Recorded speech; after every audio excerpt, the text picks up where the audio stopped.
So my name is Joe Zalenski. I'm a sergeant with the Cape Coral Police Department. I've been with the Cape Coral Police Department since 2005. I've been a sworn full-time law enforcement officer since 1997. Started my career in the Philadelphia Police Academy, and in 2005 I moved down here to the Cape Coral Police Department. I've been with us ever since. I've held positions in patrol, the training unit. I've been a street supervisor. I've been an SRO, and now I'm an SRO supervisor. I supervise 10 SROs at 9 schools and just under 30,000 students.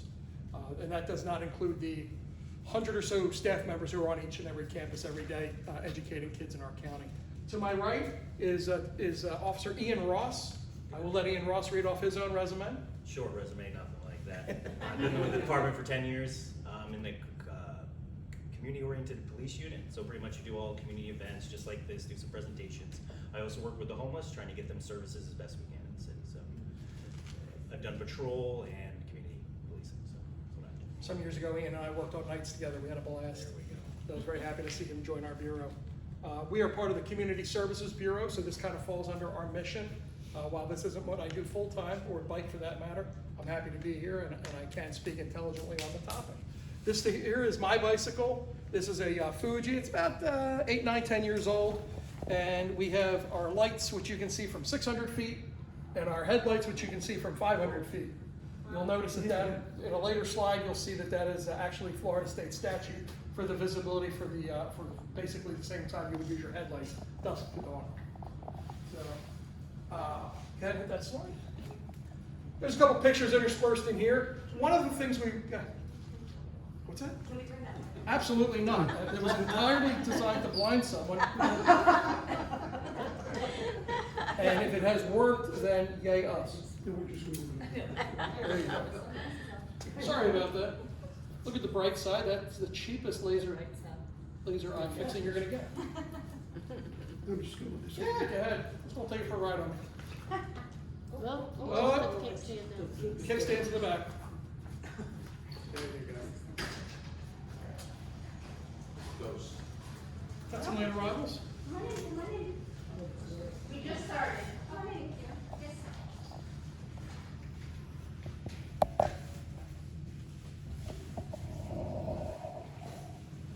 Here you go, guys.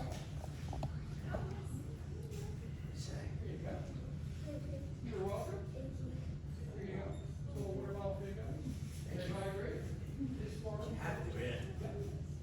So I interspersed a couple of pictures in here. One of the things that we really like about the bicycle unit is how it gets us much closer interaction with our community. Once you get outside that patrol car that's zooming down the street at 20, 30, 40 miles an hour, you have the luxury of being able to actually interact with people on a one-to-one basis, and that's one of the things I really, really love about the bike unit. The quick agenda tonight is the introductory history of us, the nomenclature of the bicycle, the reason why the helmets are so important, avoiding injuries, hydration. Well, briefly, I'm not going to harp too heavily on the law portion of this. And then if anybody brought their bicycle, we can do a little bit of a skills demonstration. If nobody brought a bicycle, we can discuss that. I'm sorry, go back to that last page. So to drive home my point as to why this is such a good community-oriented vehicle for us, this young lady was from Germany. We were down at the yacht club, pre-Ian obviously, because that's still the yacht club dock. And she just came up to us and said, hey, can I get a picture with you guys? She was eating at the restaurant down there, so she just wanted to get a picture with a couple of American police officers. But, we're aware of it, the Germans and the Swiss, they're really enamored by American police officers for some reason. I've not gotten to the bottom of that. Next slide. This is actually a picture of us in 2014 for the very, very first time since 2000 that we brought the unit back. So around 2000, my old partner who was in the training unit, Paul Blanchard, who's since retired, he was actually on the bike unit, in the unit that was very similar to the unit that Officer Ross is a member of today. So for whatever reason, I wasn't a member of the department, that unit went away, and then in 2014 it was reconstituted as a part-time function in the police department. Very similar to our honor guard, which I'm involved in as well. We have full-time positions that we do, and then we have some functions that operate on a part-time or as-needed basis where specialties are required, such as the bike or the honor guard, things like that. We are all LIBA certified, that's the Law Enforcement Bicycle Association.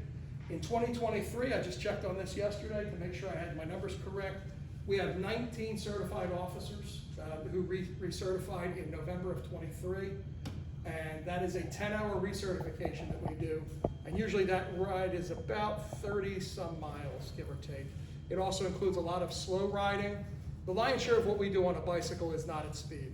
It's very slow. You're moving through crowds. You're moving through an area that is non-traditional for bicycle activity, but it's because we're trying to insert police officers where the car would not be reasonable or feasible, but also a foot patrol might be somewhat limited as well in your responsibility.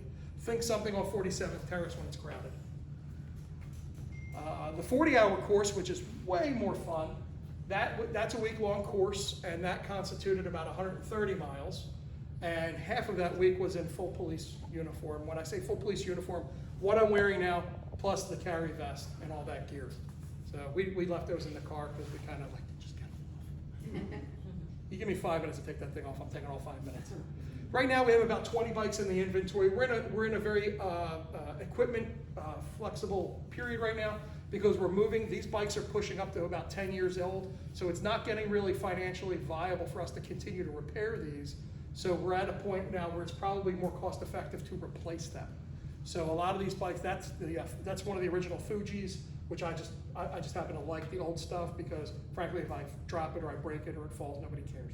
I get something brand new, you get the scratch on that. How angry are you when you get that first dent in the new car? Yeah. Same thing. So I don't mind getting a scrape if I wind up falling, you know, I'll probably get dinged up. We do have 2 electric bikes. I'm not a huge fan of the electric bikes. We do have them in the inventory. I think they do about 40 miles an hour. My drawback to them is, if you remember when I said we do a lot of low speed stuff, well, lower speed, heavier bike, much more cumbersome. So for me, I would much rather have just a good old fashioned Mark I Mod Zero pedal bike versus the 50, 60, 70, 80 pound behemoth of battery weight, trying to steer that around at low speed. And we usually use these bikes for the special events and deployments. Go ahead. What are those? Well, in the background, that's red, white, and boom. So you're gonna see our bikes deployed not on a full-time basis currently. I believe that is the future for us, where we will have some full-time bike units, but that's in the future, probably about 3 to 5 years out right now for our strategic plan. We usually deploy them during the Christmas shopping season, so if you're going up to the Walmarts, you're going to the Targets, you're going to these locations, you're going to see a presence of us on the weekends from basically Black Friday all the way through the return season, probably the 26th, 27th, 28th of December, whatever that weekend is right after Christmas, unless Christmas is on Monday, then we probably won't be out there that weekend. But if Christmas is on like Wednesday or Thursday, yeah, we'll be out that weekend. So that's kind of contingent on what the calendar reveals. Parades, red, white, and boom. Huge deployment on red, white, and boom. We basically have every single bike certified officer out there, and we're probably out there every bit of 10 to 12 hours. So it's a very long day on the bicycle. Padded shorts are absolutely your best friend. Sunscreen, water everywhere you can find it, and every occasion you can find it, step off the bike is just really, really appreciated. Parades, we have our Pride Parade, we have the Veterans Day Parade, and I think we have a couple other parades that are interspersed in there where we will be involved with the safety and security of the event, because we're much easier for us to respond through a parade on a bicycle than it is a marked car, and we prefer not to use, I don't think we even have segways anymore. Do you read the segways? I've never seen them. And we have a UTV, but the UTV, again, more vehicle oriented, bicycles much easier to navigate and maneuver through a crowd. Special events, any special event, such as your Halloween. You'll see our bike units at your Halloween event. I was trying to remember, I knew I had one more, and then Jessica said Halloween. I was like, oh, that's right. I ride a bike here every October 31st. Sometimes we will deploy our bike units to hotspots. So if we have a flare-up of vehicle burglaries, we have something that we want to add officers into an area and do it quietly, we'll utilize the bikes for that as well, because it's incredibly sneaky. I'm just going to be flat out honest with you. It's portable, it's maneuverable, it's quiet, sneaky, and more importantly, it's completely unexpected. And 9 times out of 10, you'll find us riding in pairs or more. The reason for that is much like when you'll see our motorcycles, they operate mostly in pairs as well, and the reason for that is safety. The 2 motorcycles look more like a car. Our bodies are designed for the eyes are on either side. We're non-predators, so we have our eyes on this side. So there's narrow things and things like this that are very easy for us to miss. But once you widen them, now it's a lot easier for the human eye to pick up on. So that's why you see cyclists and our motors units ride tandem. So that way it's more visible to the human eye. Go ahead. Oh, back up. The guy on the left is his partner. The guy on the right's a younger version of me. So what's the bike nomenclature? I'm going to grab the bike back out, and so that we can, actually, if you want to come up and put your hands on it, go crazy. But when you have a bike, and I'm assuming most of you do, if you have a more advanced bike, not like a BMX, it's got that single gear, you're going to want to be able to diagnose the problems you're having with your bike, and you're going to want to be able to intelligently represent the problem you're having. Can anybody pronounce that word for me where it says rear and that one says front? Anybody know how to say that word? Derailleur? Derailleur, yep. And people go, what's a derailleur? Well, first off, it's a funny spelling, it's actually a French word. But we say it here in America call it a derailleur, and it's essentially what it says. It derails the chain, and it sends it onto a different gear. And it does it in the front, it does it in the rear. So if you had a 3-speed bicycle, your 3 speeds would be on this side, and that would be your high, your medium, and your low. So your low would be for, say you're pedaling up a hill, so you'd be in your low, and you would be able to still move your legs, move at a very slow speed, but you'd be able to maintain your balance. The bike doesn't move when you lose your balance. And then if you're in your high, that would be your 3 and your 9, and that would be, I'm going downhill and I need maximum speed. So it's incredibly difficult to pedal, but you're in a position where it isn't hard because of the terrain you're on. And then anything in between is going to be contingent on what the terrain is or what the speed is you're trying to acquire. Handlebars, grips, head fork, brake cables, brakes, spoke nipples, and spokes, which attached all to the rim and the hub. You'll see my bike has a front disc brake. Disc brakes are now more common on more modern bicycles, so you're not seeing the old style of brake that we had when we were kids. Not you four, but the rest of us, which is a compression based. When you squeeze it, the brake pads grab the rim. You're seeing that go away, and you're seeing more modern technology come to even the entry-level bikes now. So if you were to go out and you were to go buy a bicycle today, could you get that? Probably. But is that the best technology available to you? And it's not a huge price difference at this point. It's not like you're stepping up from the Ford Pinto all the way up to the Lincoln Navigator. That's not the jump anymore. It's a couple dollars. It really is. I'm not really going to belabor that, but they are the parts. And then my bike has all of those as well. I'll talk briefly about when we get into injuries, some of what you want to look at when it comes to the size of the bike versus the rider, and how to avoid some of those injuries. Okay? Helmets. Helmets are a great idea. Well, the reason why I'm in this ball cap is because I am gifted with this luxurious head of hair. And at my age, I enjoy showing them. It's great to be in a room full of guys my age, and I'm like, well, guys, I mean, it's just, fellas. And everybody's like, So why is this so important? Can you tell me why this is so important? I could hit my head. That is 100% right. And now if I'm wearing this, is it less likely that I'll hit my head? I'll still hit my head, right? But what's in the way? This thing, what's this? Yeah, and that's what it's designed to do, is to protect my brain, which is inside the skull, which is really, really thick according to my wife. So I'm going to wear this in order to prevent my brain from getting hurt, which is inside my head, right? And what happens if I hurt my brain? No brain. Yeah, no brain. Yeah, I've heard that said to me too. Get them brains from being scrambled. It's not a matter of if you fall. It is a matter of when you fall. I've been biking, if you want to add the youngsters into the room, probably since I was 8 or 9, and I'm still biking today. I went a solid 20 years, and I didn't fall. And I've fallen 3 times in the last year. I had the helmet on each time, unfortunately. This elbow now has a new bone knot in it, but this is where I kept landing. But yeah, the helmet is so crucial, and particularly for you youngsters. I know it's not a cool thing to wear, but you have no idea how important it is. If you were only to just drop a cantaloupe, you know what a cantaloupe is? A big piece of fruit. Just from here, and it hit concrete, it's gonna break. And that's about the same consistency of what's inside your head. So you don't wanna damage that, right? That's why this is so important. And we'll talk about how to wear it too in order to make sure it works for you. And adults, it goes for you guys too. But the Florida State statute law says under 14 on a bicycle in Florida has to have a helmet on. And that's in order to protect them from these head injuries, because they're in such a developmental phase right now that any relative injury to their head could have long-lasting debilitating effects. May need to be replaced either by time or incident. What do I mean by that? Well, by incident, I mean, if you fall and you hit your head with that helmet, buy a new helmet. They're not that expensive. Certainly not cost prohibitive enough that you would not want it present. But once it kicks a good shot, that helmet's lived its life. We'll see a picture in a minute. Time. We live in Florida, let's be realistic. Is that helmet of yours in the cool, dry place that exists in your home? No, it's in your garage, which is half the year, probably 100 degrees. So it's taken a beating weather-wise. So I would venture to say that right around the 5-6 year mark, time for a new helmet anyway, even if you haven't fallen and hit your head. And again, we have a program, the youngsters in the room, we're reinstituting a program where we actually have helmets to give them, as long as they get measured by us. We have certified officers that will be certified by the end of the summer, and we'll be able to provide that if that is cost prohibitive to you.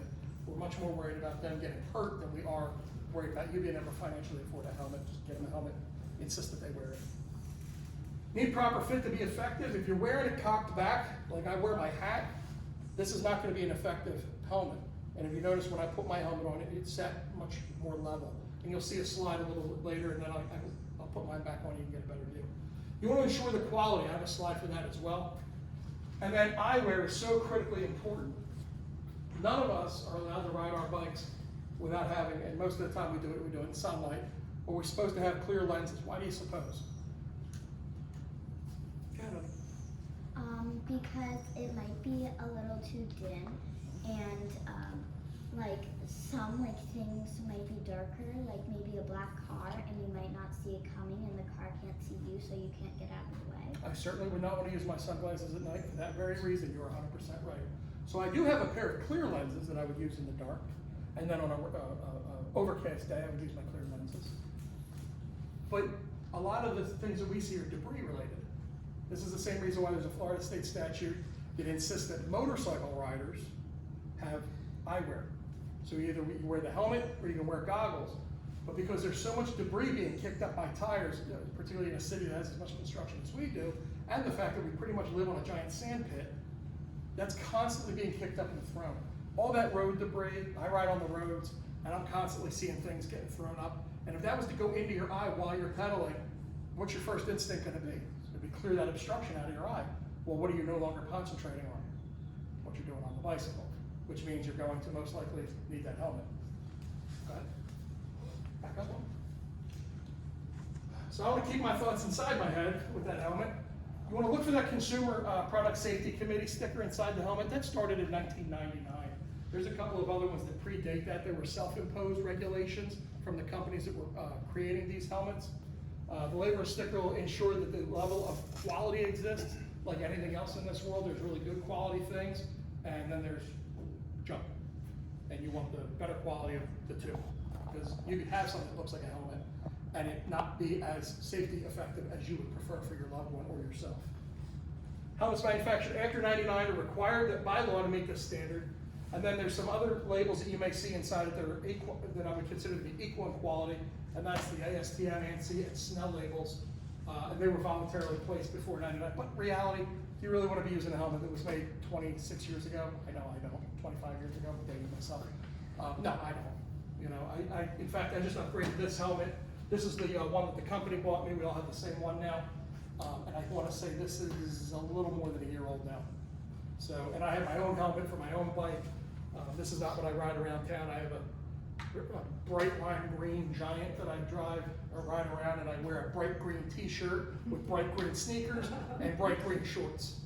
Because when I do get hit, I don't want somebody, I didn't see that guy. What? Everyone can see this guy. So I look like a giant neon sign from the 90s going down, or the 80s going down the road. This is new helmet time. So on the left-hand side is what I would consider to be, that's your weather related. That's your sitting in the garage for extended periods of time. It's gotten cold, it's gotten hot, it's gotten cold, it's gotten hot, it's gotten dried out, and eventually you're gonna see that styrofoam crack. To the right, that's a legit banging the brain off the ground injury. That saved somebody's head. That's what you're seeing right there. That is somebody who spilled and landed pretty much right on top of that spot of their helmet. These have lived their lives. They're good to go. They go to the great trash can in the sky. So talk about the right fit. So you want the helmet to sit level on your head. The front should only sit a finger width above your brow. So this is the proper place for me to wear my helmet. So you see that I'm right about here, and it's level and it's fit. Turn the rear dial. I have a rear dial in the back here. If you guys aren't familiar with the modern helmets at all, 'cause unless you're riding like we do, you may not. But there's a tensioning dial in the back here, and that'll snug it up onto the back of your head. You don't want it to the point where it's pushing thoughts out of your head, but you want it snug enough that it's not going to really rock around a lot. You're going to adjust the side strap clasp to hit just below your ears, form in a V shape. You'll see that that's what mine does. Right there. And then I buckle the chin strap so that no more than one finger fits underneath it. Now, with me and my 3 chins, you can see that even my finger still fits in here. So hopefully this summer I'll get down to 2 chins. That's the plan. But if you notice in the smaller picture, you see how that helmet is rocked back, and what you're seeing is somebody wearing it more in line like this. What's the problem with this? Go ahead, honey. It could, like, if you fall forward, like, you could, like, hit your head, like, maybe on the bike, or, like, on the, or, like, on the ground, because it's not covering your head, and it could still damage you. Couldn't have said it better myself, but go ahead. It could fly back when you're riding and choke you. It could very much do that too. Yeah, if I'm going fast enough, I'm starting to create a little bit of tension on my throat here, which is not really comfortable. You're also correct. What I've done is I've exposed my forehead to impact. So if I do go over those handlebars, my first instinct is going to be to what? Superman it, right? I'm trying to land on my hands, which is a really good argument for gloves. Because the very first thing you're going to make contact with is the skin you're going to need in the next few minutes in order to treat yourself, which is now on the roadway.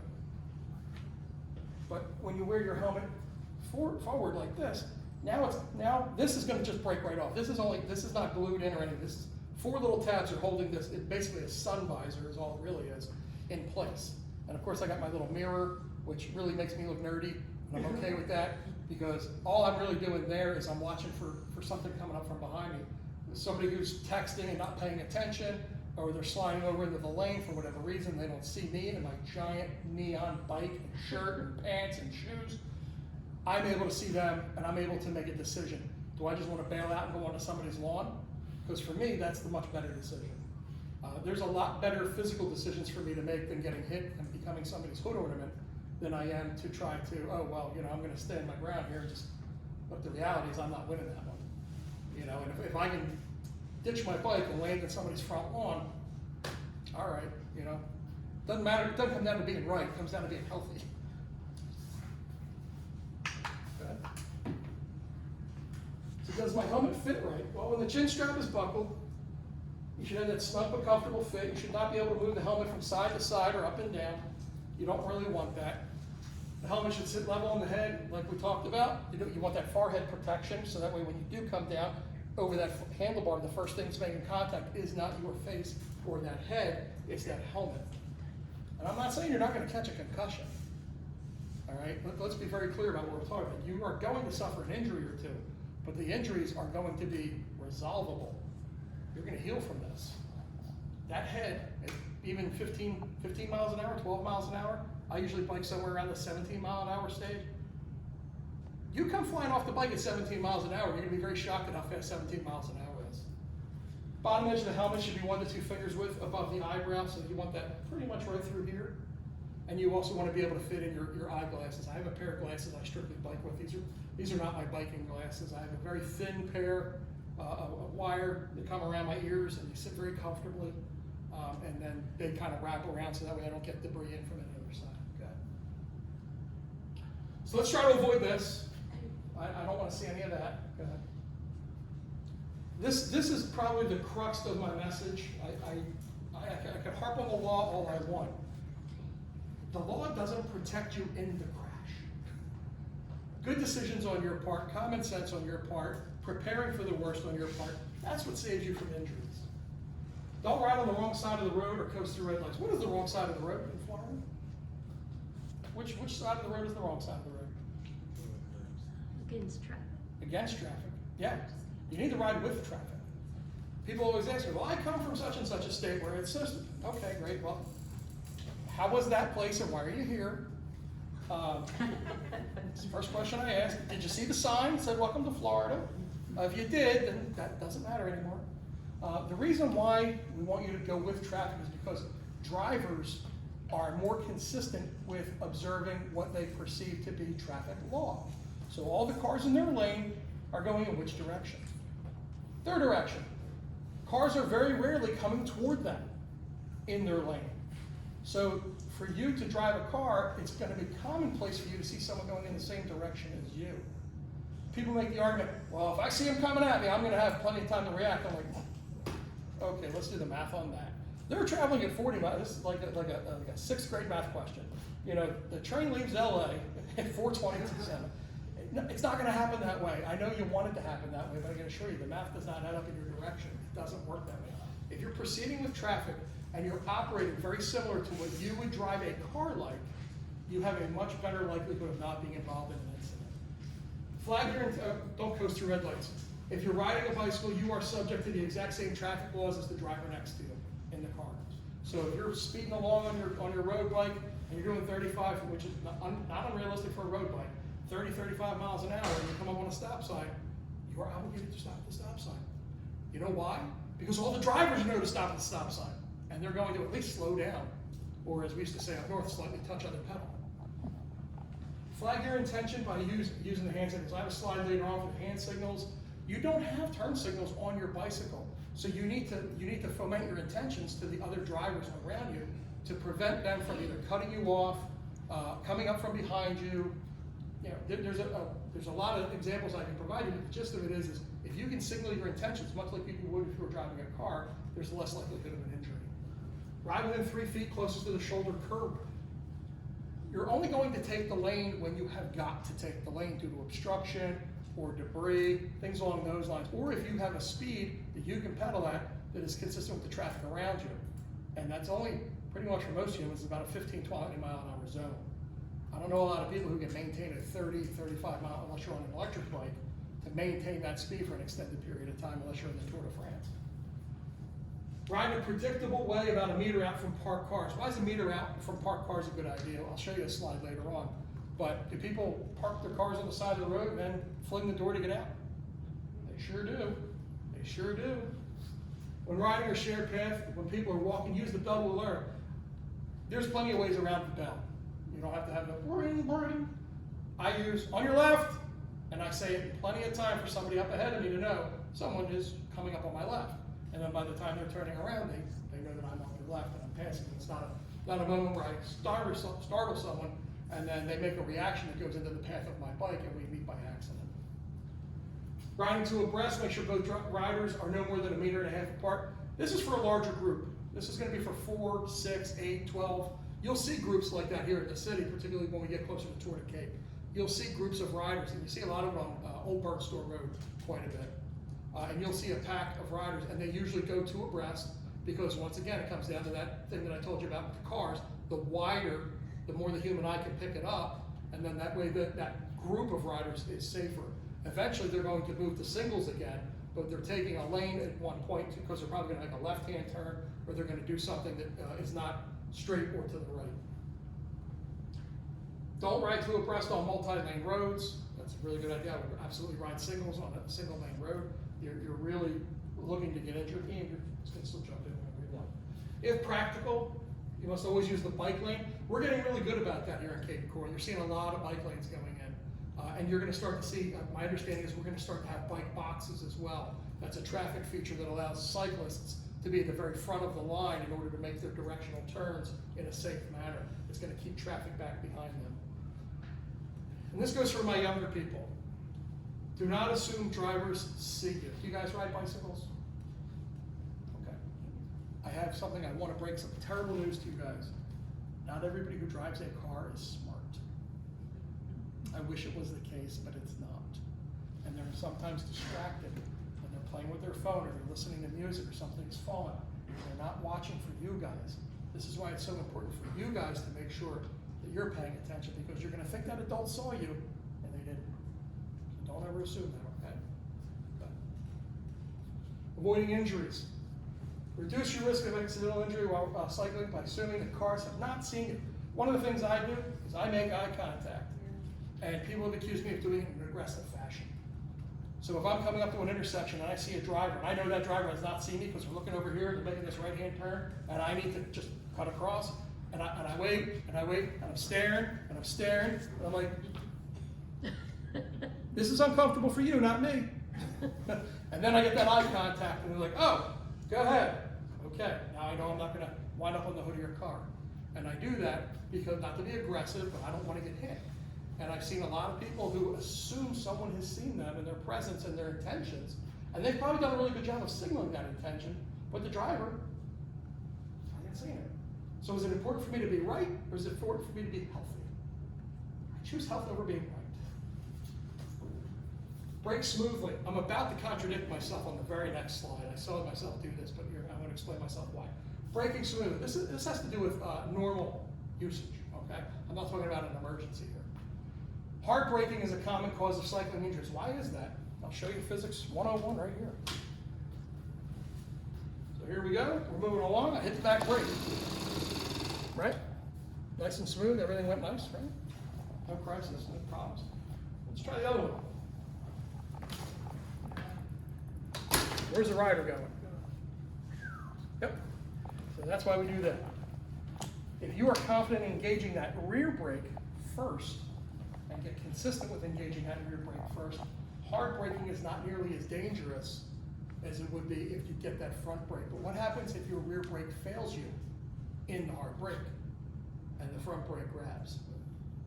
Same problem. You did this all with the best of intentions with the negative results. Not wearing headphones while you're cycling, that is actually a Florida state statute.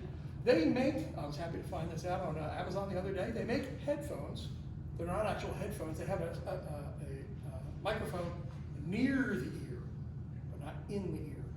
So you can still have all the comfort and enjoyment of listening to your music while you're exercising or riding, but also still having your awareness around you. It's okay, I get that reaction a lot. I'm surprised I'm not going. But you need to hear what's going on around you. And for me, particularly when I'm riding on Surfside, Oasis, El Dorado, Sands, these roads, I want to hear that road noise coming up behind me. I want to hear that because that's telling me, and then that's when I start looking into my nerdy little mirror. Okay, start looking for that car that's behind me and start looking to make sure that they have recognized when they've moved over into their lane. So if a driver's behind me and I've seen that they've moved over inside the lane to the center line, then I know that they're aware of my existence. But if I see them drifting over towards the bike lane that I'm occupying, it's probably a bad sign. And that's when I need to start making some hard decisions as to what I want to do. Do I want to brake and slow up and let them overshoot me? Do I want to accelerate? I'll talk about some of how to get out of problems in a minute. But I need to make a decision based on that information I have. Have your bike professionally serviced at least once every year. I go about 9 months. I probably put a couple 100 miles on my bike. I take it in for service. And that's usually pretty good. I just got a new set of tires on my personal bike, my neon yellow bike. I just got a pair of new tires on that because I've had it a couple years and I found it wore out. Check your bike prior to and after service. This is actually something we do in the police department on a regular basis. So before I brought the bike up, I had to go through it and make sure that I had a functions check. And the very first thing I do with my bike is, and this looks really rude, but why would I do something like that? Let's see if something falls off. Did something rust through in my absence? You know, is the front fork sufficiently holding the tire in place? Is the rear cassette going to fall in pieces? Do the brakes just come apart? Then I'm going to do my brake checks, make sure they're working. I'm obviously going to check my tire pressure because when something as big as me is on this bike, that poor back tire is just crying for help. So I need to give it as much air as I possibly can. And then I want to make sure that there's no frame cracks. I want to make sure the front fork shock is working. The front fork shock actually has 2 settings. This is the one where I can pretty much, I can bounce it up and down. You can see that front fork go down. That's going to be something where I'm off-road. I'm taking a lot of bumps. However, if I'm up on the roadway, I'm going to lock out that front, and you'll see that not nearly as shocky. So that's a new word now. You guys will write that one down. I quoted that one, 2024. Talking about some more injuries, which as much as I hate to harp on injuries, but the reality is you're performing an activity that can be dangerous. Incorrect riding posture and demanding too much of your body can lead to a variety of cycling injuries. This is one I suffer from on a regular basis because when I'm wearing the gear, it's pulling down on my lower back. So I have all my gear that you would normally see, my taser, my radio, my body camera, etc., handcuffs, blah, blah, blah, blah, blah. And I have a rifle plate inside my vest, which weighs 3 pounds on its own. So I have probably 18 to 19 extra pounds on the front of my body that's pulling me down towards the bike as I'm pedaling. So my lower back, if I'm not used to it, will start to weaken pretty quick. You're going to develop really strong leg muscles for very obvious reasons, but you're going to need the torso strength to maintain that back attitude. Otherwise, you're going to start to feel a lot more of that pain, and then your back is going to work very hard. You're going to have spasms, and you're going to rapidly fatigue. To prevent a remedy, you want to get into the habit of keeping your back straight, whether you're standing or riding, and this will ease that pain and improve your riding. More about injuries, I just don't let up. So cycling and hand injuries in particular, what is the first thing you're going to notice about a hand injury? First thing you're going to know about your hand injury is going to be the tingling. What is that actually from? And this is one of the other reasons we insist on our guys riding with padded gloves. We have little gels in here that you wear, and then the place where I'm actually grabbing the handlebar is protected. Why do you suppose that might be? Vibration. The road vibration through the tires, up the fork, onto the handlebar, into my hands, which I'm guiding and balancing myself with. So the more I'm on that and the more I'm feeling that vibration, the more my hands are going to start to get numb from that constant on my hands. So to prevent the hand injuries, the grip of the handlebars, firm yet relaxed. Yeah, I would liken it to if you play baseball or softball, it's kind of how you're holding the bat before you actually swing. I got a handle on it, it's not going anywhere. Okay, here we go. And up here is where I'm talking about. I have it, it's not going anywhere, but when I get to swing, then I'm going to tighten my grip up. And once again, these gloves are fantastic for when you actually come off the bike, because this is going to be the first thing you hit the ground with. And if you're not hitting the ground with your palm, because I'm going to tell you, you're going to lose the first layer right off the top, and depending on how quick or what angle you go, you're probably going to lose the second layer too. Change hand position frequently. I usually just come up and I just shake my hands out, shake my arms out. I get that tingling going, I come back down. And the more I'm on the bike, the longer the ride goes, the less I'm worried about that. It tends to go away after a while. Keep the wrist straight. The more you bend the wrist, and this is why your positioning on the bike is so important, the more you bend that wrist, the more weight you're going to put, the more strain you're going to put on the wrist, you're going to fatigue that and you could potentially injure. Padded gloves, handlebar tape is a really good one. They have padded handlebar tape. You see this on a lot of the road bikes, and the people who use the aero bars, where they lean way forward on the bike, you'll see a lot of that there for that. Okay. So we're going to get out of trouble. Not the kind of trouble I cause, but the kind of trouble that you might find yourself in on a bike. So I just said a minute ago, don't hard brake, right? Well, I did actually mean that, but say for argument's sake, something unexpected occurs in front of you. Somebody backs out of a driveway as you happen to move onto the sidewalk for a brief period of time because there's an obstruction in the roadway, and then someone not looking, because why would somebody back out of their driveway? They're looking for a bike. I mean, that's not unrealistic. But they're taking out your pathway. Well, your choices are hit the side of the car and get catapulted off the bike, over the car, onto whatever you're going to land on, or can we bail? Can we bail off the bike? Sure, we can bail. But is hard braking an option here? Yeah. And we can talk about, I can demonstrate it outside once we get outside, but what I call is a power slide. So you can either hard brake and stay up, or you can power slide, which takes all of that distance out of the equation. The power slide is essentially happens within the next 8 to 10 feet, and all the momentum is taken away. Deviate your course, take evasive action, much like you would in a car. There's only a handful of things you can do in a car, much like you can on a bike, to bail out of trouble. Speed up, slow down, turn left, turn right, hit the brakes. That's it, right? We're out of options. There's only 4 things we can really do. Speed up, slow down, turn left, turn right. Hopefully some combination of that bails you out of your problem. Accelerate, it's a little harder on a bike than it is a car, because you can stop that pedal and you can go quicker. On the bicycle, it's probably gonna have to stand up into the standing position and pedal harder, faster, probably shift into a lower gear, all in a short period of time. My personal favorite is the SIA. That's where you bail off the bike. I've only done this once, and I did it mountain biking up in Pennsylvania. If you're from the Pennsylvania area or Philadelphia, you know about Pennypack Park. Pennypack Park is a great place to go mountain biking. And I was with friends, and I'm coming down the side of I don't want to call it a mountain, but pretty good sized hill. And it's a old water sluice for when it would rain heavy. That's where the water would go. So I'm like, oh, this is terrific. Until that rock popped up, and it stopped my front momentum. And as I'm starting to come up off the bike, I'm like, this is a really good time to get off the bike. I bail off the bike rights itself and starts going back downhill. So now I'm running down the sluice chasing after my bike. But it was the right decision, because if I had stayed with the bike, I would have catapulted over. And as you're going downhill and I catapult from here, that fall is not on even ground, is it? That fall is from here to down here, which is a much further fall and a lot more gravity, a lot more speed, a lot more momentum that I'm going to absorb with my body. Now I'm good. Take the bike. So you want to be a night rider? Well, that's fine. We do a lot of what we do at night, and so that's why I wanted to demonstrate the eye surgery. You can equip the bike with a lamp that has a white light visible at least 500 feet to the front, and a lamp and reflector displaying a red light visible from 600 feet in the rear. Why would you suppose we're picking those numbers? Are they arbitrary, or is there a science behind them?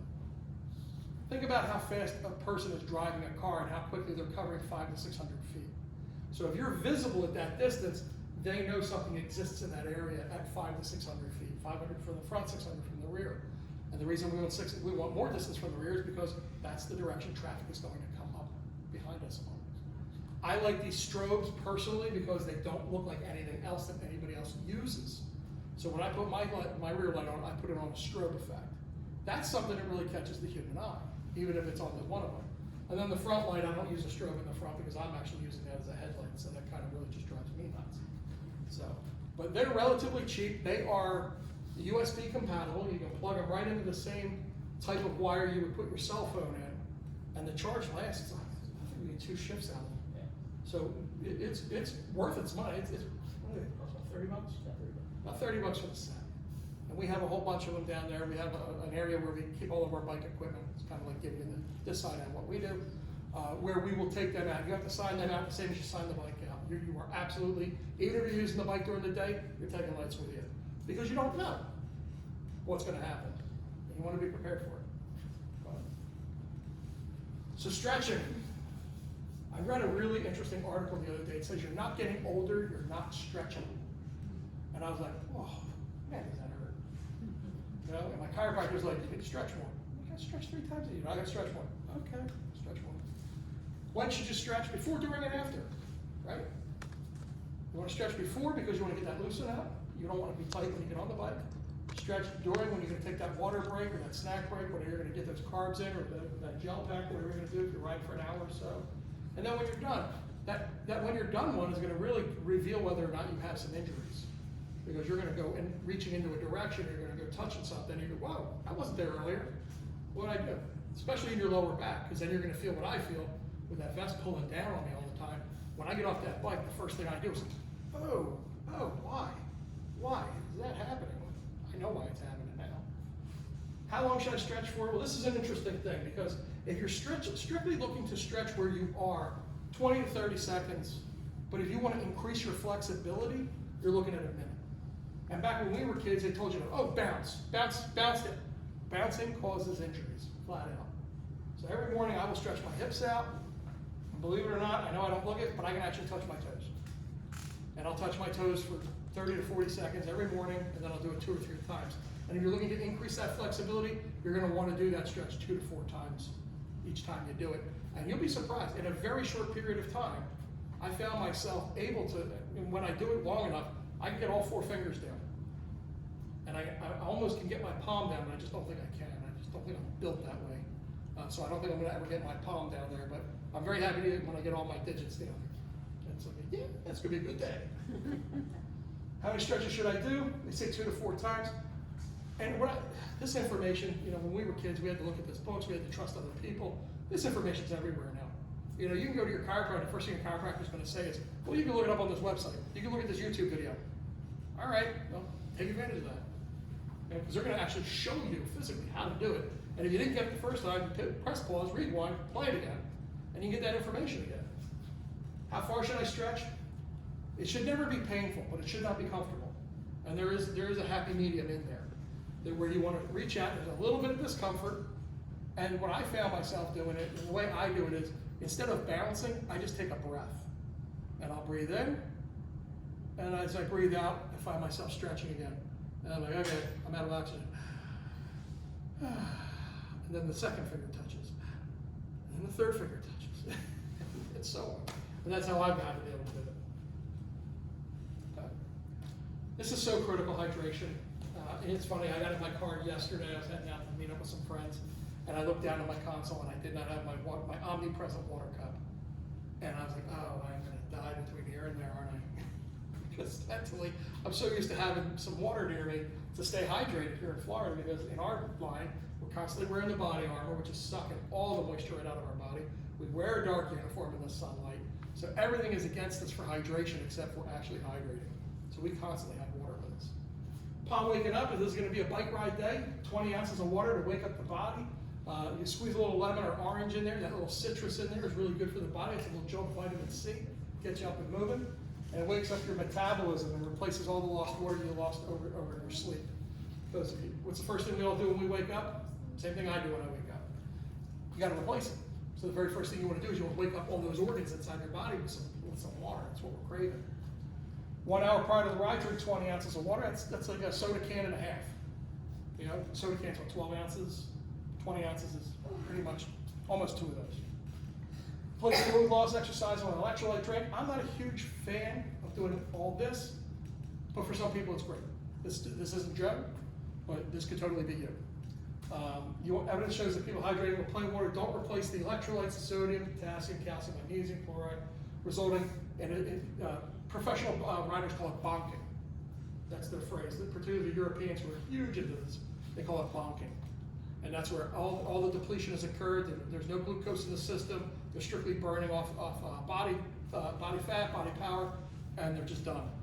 And so they can tell immediately when they start bonking because their performance takes a deep nosedive. I promised you hand signals. I got your hand signals. Left turn, right turn has 2 options. This is what I was saying earlier about get your intentions out there to the driver behind you. Let them know what you're doing. And this is even good for your other riders. You know, that's almost the color of my bike, except he's missing the neon green shirt. You can go either, and the reason why on the right hand you have either option is so you can maintain a hand on that rear brake. That's what that really is there for. If you don't need the rear brake when you're signaling your turn, then you can utilize that right hand. But I almost never take my hand off the side that has my gear shifter or my rear brake, because they're the 2 things I'm going to make all my critical decisions with. And then stop. If you're in a line of people and you're doing this is slow down. I have an impediment. Slow down. Something's happening in front of us. You can't see it, but I can. Okay. Crash causes. So I threw a little data in here. Everybody likes data. Some people like numbers. I don't mind numbers myself. This is our local crash data. So this comes out of our special operations division crunching our crash numbers. And I want to say these numbers are good for 2022 because we did this class in 2023. So 4% of all the traffic crashes involve a cyclist and a motorist. Doesn't sound like a large deal, but I guarantee to the bicyclist, that's a huge number. Why do you suppose that is? You think the cyclist is really making out good in this crash? They could be right as rain. They ain't making out great in the crash of the car. 23% of the serious crashes are bicyclist motorists. So of the 4% of those, 23% of them are serious. 89% occur at intersections or driveways. None of us backing out of our driveway ever think somebody's, we count on that backup camera. I'm from the old school, so I don't even look at the backup camera. I'm over the right shoulder, over the left shoulder. I'm looking all around. And even then, somebody can sneak up on me because they were outside my periphery when I looked. 26% involve wrong way riding. Quarter of them are because somebody was going in the wrong direction. And again, if you're driving a car, where do you expect to see things? Heading in the same direction you're heading in. That's why that's so important. 57% motor crashes are due to motorist error. I'm surprised that number is not higher. Same thing what I would dare say is with motorcyclists. That number is very high.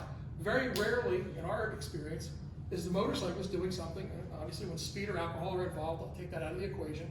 But generally, motorcyclists are more cautious because they know how dangerous it is to ride their cycle. So they're very cautious. I wish I could get that across to the bicyclists as well. I think there's an unrealistic expectation of safety on a bicycle versus a motorcycle. I don't know why that is. But that number is the number. National crash data, 50% of all bicycle motor crashes are due to motorist error. So we're still staying at the 50% mark, so half. Half of these are the motorist's problem. It's great to be right, better to be healthy. Okay? This is a 50% right angle. More than half of these involve a cyclist riding against traffic. What do we see here? They're going in the wrong direction. So you're the driver of the car, okay? Obviously you're gonna make a right turn, you got a red light, so you're gonna look to the left because that's where you expect problems to come from, right? That's where I would be looking for them. I would also be looking across the street, see if anybody's making a left-hand turn across in front of me. But do I expect to see a bicycle coming at me from that angle? No. Maybe a pedestrian, but the bicyclist is gonna be moving at a much greater speed.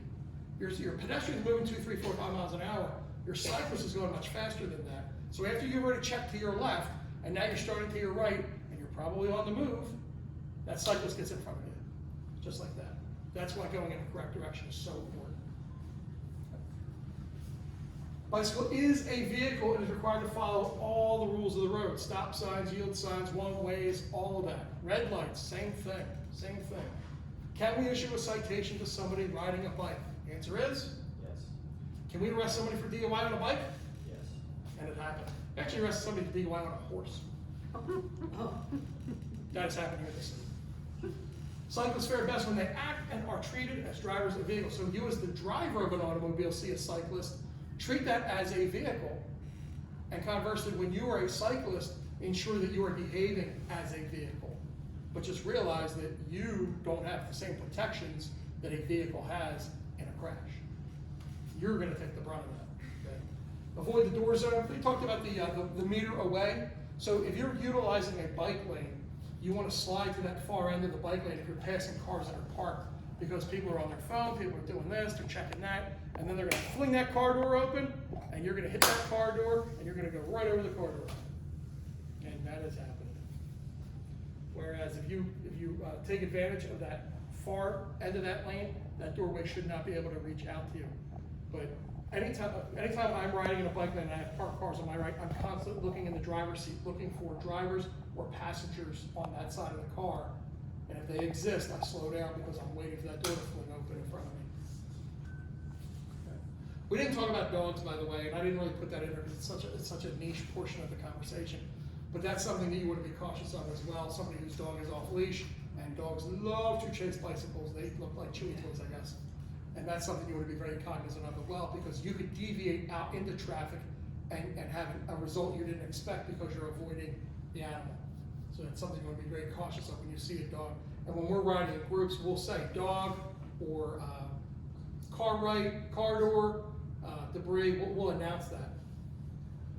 So I did you with this service. I'm going to be honest, I'm going to be forthright, I'm going to be upfront. I'm going to show it to you at the end because I don't want to break out of my PowerPoint presentation. But this is one page of 5 pages of this Florida State statute, which is titled Bicycle Regulations. And I'm not going to belabor this. I'm not going to beat you to death with this.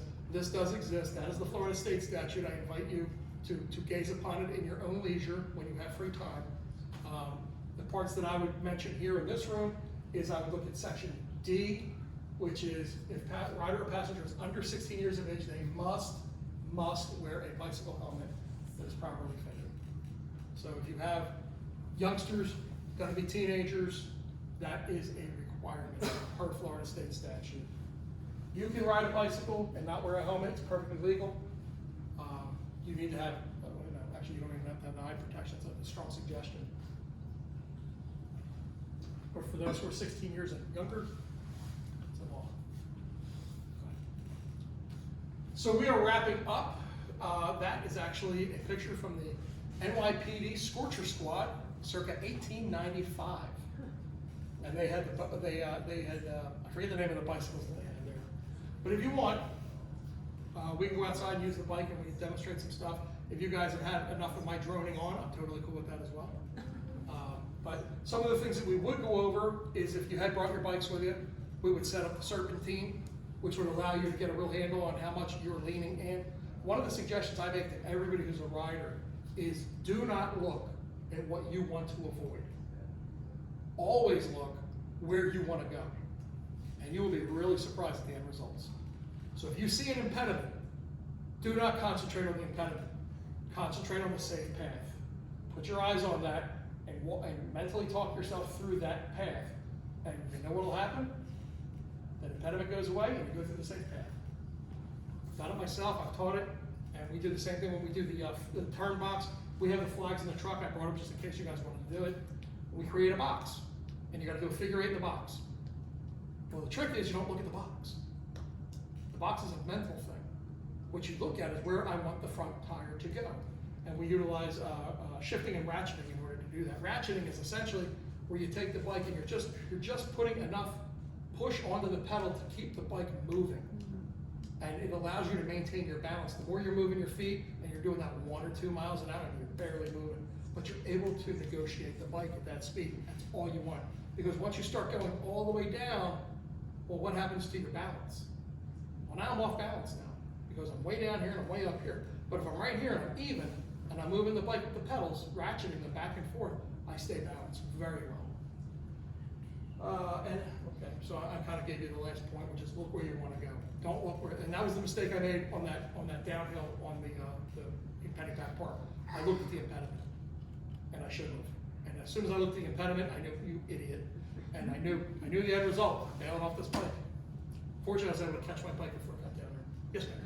Same rules, I'm assuming, apply for the motorized scooters? The little, Which ones are you talking about? The ones that are so popular now, scooters, the electric the scooters. electric. Like the razors? Yeah. No, the electric ones. Yeah. But any pedal, the electric bicycles, Yeah, we have a lot of electric bikes in town. Yeah. I mean, I don't know about what you're seeing, but in my eyes, it's so dangerous for these kids. It's too fast. They're under 16 years old. Yep. They're riding on the road. Mhm. Yeah. It's gotta be, The end result, you can almost guarantee it to some Yeah. degree or another. but will you stop a kid that's obviously not 16 Yeah, I can. on the road? Yeah, I can. For the helmet alone. The helmet violation alone is enough for me to stop them. And a lot of double riding. Double riding can be very dangerous, yeah. And if you have 2 under 16, How do you get that message across to these kids that they're going 25 miles an hour and they have no idea what the injury factor is? it's very difficult to explain someone who feels invincible what mortality is. They don't comprehend that at that age. It's very difficult to get that point across. They're fairly confident they're going to live forever, and they're almost positive nothing bad will ever happen to them. Your better route is to talk to the parent. And even then, you get pushed back there. Like, who are you to tell me what to do with my kid? Well, I'm interested in not scraping them up, putting them in a bag one day. But I'm vulnerable as a driver of a car to their inexperience and their, You are. But that does not alleviate the responsibility of Florida state statute. So when they pull out in front of you and they create a crash, they are still in fact at fault. And we can't cite them. Yeah. I mean, looking here tonight, there's only half a dozen of us here. Mhm. Well, we're gonna Try count on to your get YouTube the channel to message. get it to the rest. What's that? We're gonna count on your YouTube channel to get it out to the rest. This is actually, I took this picture deliberately. This is Red, White, and Blue 2018, which I worked. And that is very typical of a Florida July, right? It looks like death and destruction in that direction, and you turn around and it's bright and sunny skies. Yeah. Well, when it gets to that point, we bail. We go find and seek cover because we know that we are riding a lightning magnet. It's all aluminum, and for whatever reason, those types of things are just, particularly in a wide open space like that. So our bicycle unit will pull out. We don't ride in the rain. We don't ride in inclement weather, simply because we're not going to risk the safety factor for it. It's not, to us, it's not worth the risk. If there's a crisis, it's a very different set of circumstances. But if it's a non-critical moment, we're not gonna do that. We're gonna go find a place where we can ride out the lightning in the storm. And in fact, if I'm not mistaken, that storm was so rough, I think I took cover there's an apartment building, or not an apartment, condo building to the right here, just where this picture's taken. And we were in the lobby there, and it was like you expected Noah to go floating by after that one. That was a good one.